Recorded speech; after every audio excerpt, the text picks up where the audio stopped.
Assalamualaikum warahmatullahi wabarakatuh. Apa kabar abang kakak semua? Semoga kalian selalu dalam keadaan sehat dan selalu dalam lindungan Allah Subhanahu wa Ta'ala. Amin. Abang kakak, kalian harus tetap semangat ya belajarnya. Welcome to Elvina Edukasi.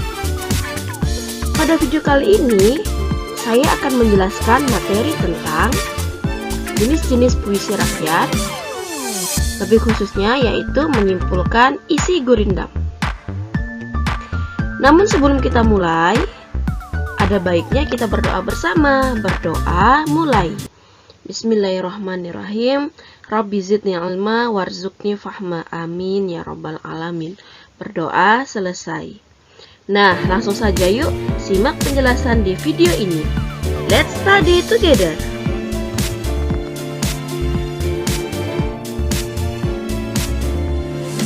Abang kakak, apakah kalian masih ingat apa yang dimaksud dengan pengertian gurindam?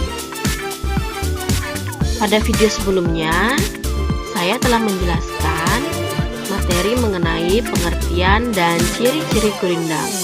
Nah, siapa yang masih ingat apa sih yang dimaksud dengan gurindam?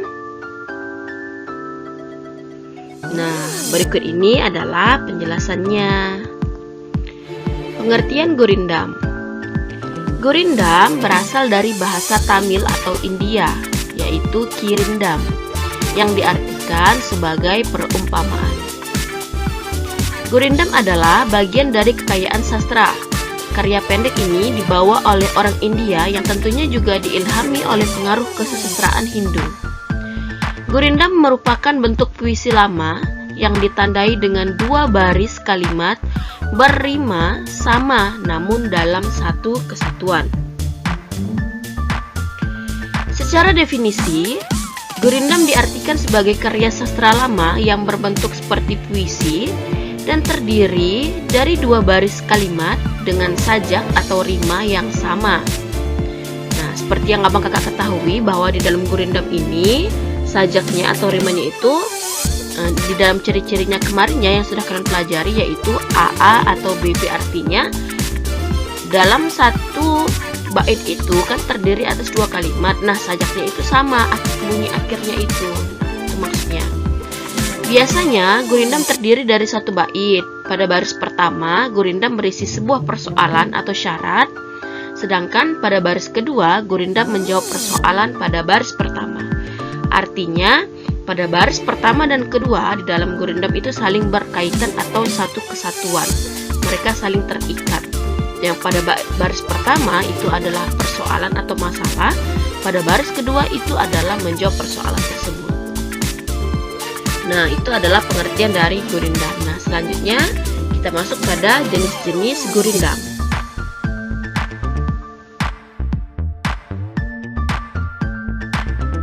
Nah, di dalam jenis-jenis gurindam yang kita ketahui ya, itu terbagi menjadi dua, yaitu gurindam berkait dan gurindam berangkai.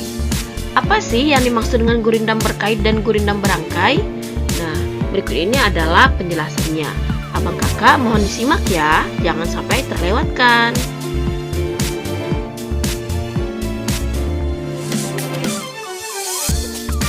Gurindam berkait. Gurindam berkait adalah gurindam yang ditandai dengan adanya keterkaitan antara bait pertama dengan bait-bait seterusnya. Ya, saya ulangi. Gurindam berkait adalah gurindam yang ditandai dengan adanya keterkaitan antara bait pertama dengan bait-bait seterusnya.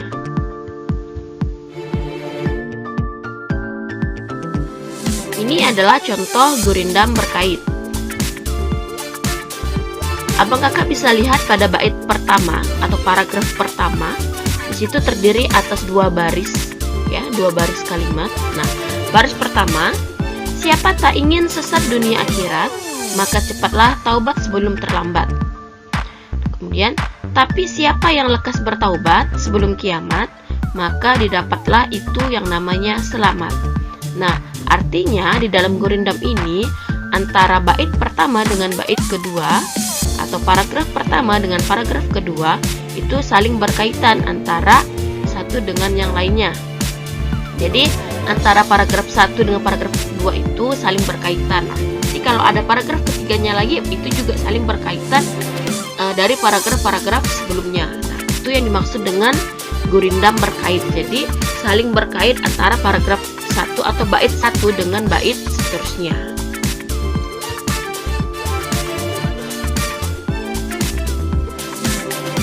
Sedangkan yang dimaksud dengan gurindam berangkai adalah bentuk gurindam yang ditandai dengan kata yang sama pada baris pertama tiap baitnya. Nah, coba tolong dipahami ya dari pengertiannya, yaitu gurindam berangkai adalah bentuk gurindam yang ditandai dengan kata yang sama, garis bawahi dengan kata yang sama pada baris pertama tiap baitnya.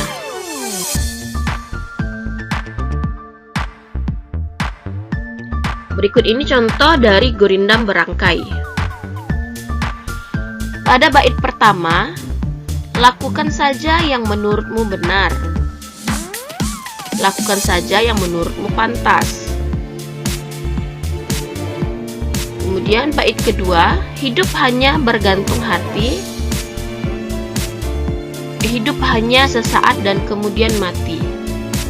Nah, ini ada sedikit kesalahan di bait pertama ya, abang kakak. Di bait pertama itu harusnya bukan kata benar. Ya, karena di dalam gurindam harus bunyi akhirnya itu sama. Artinya kalau misalnya di baris pertama dia menggunakan akhiran dengan kata benar, nar ya, suku katanya nar, artinya di baris kedua juga harus nar. Kalau misalnya dia mau menggunakan yang ujungnya tas, berarti di bait berikutnya atau sebelumnya itu juga harus menggunakan suku kata yang akhirnya tas juga. Jadi untuk yang bait pertama ini ada sedikit kesalahan ya bang kakak. Nah, kita lihat di bait kedua, hidup hanya bergantung hati, hidup hanya sesaat dan kemudian mati. Nah, ini memiliki bunyi akhir yang sama yaitu ti. Nah, dia ini saling berangkai yang memiliki bunyi yang sama pada kalimat pertama dengan kalimat keduanya. Di garis bawahi pada bait kedua itu adalah hidup hanya, ya kan, di baris pertama hidup hanya, kemudian di bait kedua juga hidup hanya. Nah, itu adalah contoh gurindam berangkai. Jadi beda antara berkait dengan berangkai. Kalau berkait tadi antara bait pertama dengan bait kedua itu saling terkait gurindamnya. Nah, bedanya kalau di gurindam berangkai antara bait pertama dengan bait kedua tidak ada saling keterkaitan, hanya saja dia mempunyai bunyi yang sama pada kalimat pertama dan kalimat kedua di bagian awal kalimatnya saja, bukan berarti satu kalimat itu sama. Sampai di sini bagaimana bang kakak? Paham? Mudah dipahami bukan? Ya, mudah-mudahan dapat kalian pahami dengan baik. Nah, selanjutnya berikut ini adalah contoh menyimpulkan isi dari gurindam.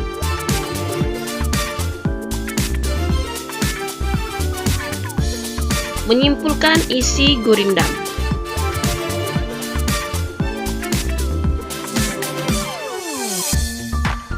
Di sini ada contoh gurindam, ada 2 bait contoh gurindam. Bait pertama, dengan bapak jangan durhaka supaya Allah tidak murka. Dengan ibu hendaklah hormat supaya badan dapat selamat. Karya Raja Ali Haji. Nah, ini adalah contoh gurindam 2 bait ya. Nah, bagaimana cara menyimpulkannya?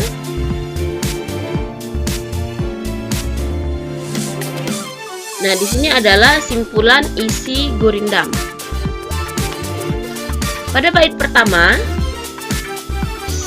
pada paragraf pertama, 1 bait gurindam terdiri atas 2 larik dan mengandung rima AA. Larik pertama dan kedua mempunyai bunyi akhir sama yaitu K dari kata durhaka dan murka, serta mat dari kata hormat dan selamat. Di paragraf kedua, larik pertama pada bait pertama dan kedua adalah masalah, dan larik kedua pada bait pertama dan kedua adalah jawaban dari masalah. Pesan dalam gurindam bait pertama tersebut adalah kita tidak boleh durhaka kepada orang tua atau ayah agar Allah Subhanahu wa taala tidak marah kepada kita. Pesan dalam gurindam bait kedua tersebut adalah kita harus hormat kepada ibu agar hidup kita selamat. Segala perkataan ibu adalah doa yang dapat menjadi kenyataan. Nah, sampai di sini simpulan isi dari gurindam. Bagaimana abang kakak? Mudah kan untuk dipahami? Nah, tentunya untuk abang kakak harus selalu menyimak video pembelajaran ini dengan baik agar mudah memahami setiap materi-materinya. Sampai di sini, jika ada dari abang kakak ada yang ingin ditanyakan mengenai materi ini, silahkan tulis di kolom komentar. Dan jika ada saran mengenai video pembelajaran ini, silahkan ditulis juga di kolom komentar. Terima kasih untuk abang kakak yang telah mensupport channel ini untuk terus berkembang, memberikan materi-materi terbaru, informasi terbaru mengenai pembelajaran, khususnya pembelajaran bahasa Indonesia. Terima kasih untuk abang kakak yang sudah mensupport dengan menekan tombol subscribe dan mengaktifkan lonceng notifikasinya. Jangan lupa untuk abang kakak like dan share video ini agar teman-teman abang kakak dapat belajar dengan mudah. Terima kasih. Sampai bertemu di video selanjutnya. Saya akhiri, wabillahi taufiq walhidayah. Wassalamualaikum warahmatullahi wabarakatuh.